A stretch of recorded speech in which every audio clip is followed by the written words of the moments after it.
हं? इतके अवघड पेपर? ओ मास्तर, तुम्ही आम्हाला चुकीचे पेपर दिले वाटतं. कस काय? अहो हे पेपर लय अवघड दिसू राहिले. IPS कलेक्टरचे पेपर आहे वाटतं हे. आमचे पेपर दुसरे असन, लहान लहान लेकरायचे. नीट पहा एकदा डोळे वाचून. अरे झाकण झुल्या, आमोशा पौर्णिमाला शाळेत येतो तू आणि मला सांगू राहिला का डोळे वाचून पाहायला? चुपचाप पेपर लिहू. को मास्तर, मी जो अभ्यास केला होता तो या पेपरात आलाच नाही. कोणत्या पुस्तकातून अभ्यास केलता तो? अकबर बिरबल के मजेदार चुटकुले. अरे आमोशाची पैदास जोकच्या पुस्तकातून बोर्डाच्या पेपरचा अभ्यास तो बापाने केलता का?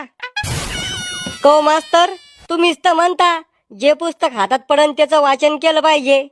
अरे रताळ्या, डोक्यात जायले कर तू. कुठच्या गोष्टीला कुठं जोडतो. उद्या मी म्हणीन बायकोवर प्रेम केलं पाहिजे, मग तू लोकांच्या बायकोवर प्रेम करसोन का? हा,